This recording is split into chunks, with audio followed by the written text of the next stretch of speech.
Uric acid issues ഉള്ളവർക്ക് എന്തൊക്കെയാണ് അവരുടെ ഡയറ്റിലും ലൈഫ് സ്റ്റൈൽ ചേഞ്ചസ് കൊണ്ടുവരാനുള്ളത്? യൂറിക് ആസിഡ് കൂടിയവർ ഭക്ഷണത്തിൽ എന്തൊക്കെ ശ്രദ്ധിക്കണം? കൂടുതൽ പ്രോട്ടീൻ കണ്ടന്റുള്ള ഫുഡ്സുകളാണ് കുറച്ച് വെക്കേണ്ടത്. അതിൽ ഏറ്റവും പ്രധാനം റെഡ് മീറ്റ്സുകൾ, ബീഫ്, മട്ടൺ, പോർക്ക്, ഷെൽ ഫിഷുകൾ, കക്ക, ഞണ്ട്, കൊഞ്ച്, ഓർഗൻ മീറ്റുകൾ, കരള്, ആട്ടിൻ സൂപ്പ് അതുപോലെയുള്ളവ.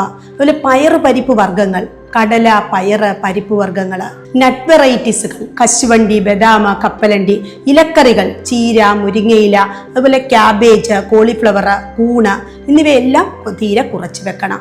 അതുപോലെ തന്നെ മധുരമുള്ള ആഹാരങ്ങൾ, ചോക്ലേറ്റ്, പേസ്ട്രി, ബേക്കറി ഐറ്റംസ്, എണ്ണയിൽ വറുത്തുപൊരിച്ച ആഹാരങ്ങൾ, ബേക്കറി പലഹാരങ്ങൾ, വെണ്ണ, നെയ്യ് ചേർന്ന ആഹാരങ്ങൾ, ഇതെല്ലാം തീരെ പരമാവധി കുറച്ച് വെക്കണം. മത്സ്യത്തിന്റെ കാര്യം എടുക്കുമ്പോൾ യൂറിക് ആസിഡ് ഉള്ളവർ കുറച്ച് വെക്കേണ്ടത് മത്തി, അയല, സാൽമൺ വെറൈറ്റീസുകളാണ്. യൂറിക് ആസിഡ് കുറച്ചു നിർത്താൻ വേണ്ടി കോഫി, ടീയുടെ കൺസംഷൻ കുറയ്ക്കുക, ആൽക്കഹോൾ സ്റ്റോപ്പ് ചെയ്യുക.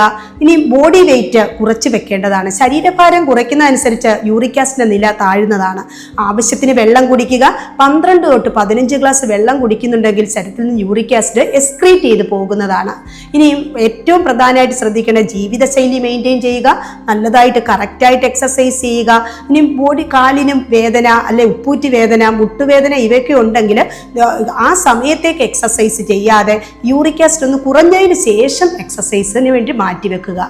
ബോഡി വെയിറ്റ് കുറച്ച് വെക്കുക. ശരീരഭാരം കുറയ്ക്കുന്നതനുസരിച്ച് യൂറിക് ആസിഡ് ലെവൽ കുറയുന്നതാണ്. അതുപോലെ തന്നെ വിറ്റമിൻ സി കണ്ടന്റ് ഉള്ള ഫുഡ്, നാരങ്ങ വർഗ്ഗത്തിൽപ്പെട്ട ഫ്രൂട്ട്സും ഒക്കെ കഴിക്കുന്നത് യൂറിക് ആസിഡ് റെഡ്യൂസ് ആകാൻ സഹായിക്കും.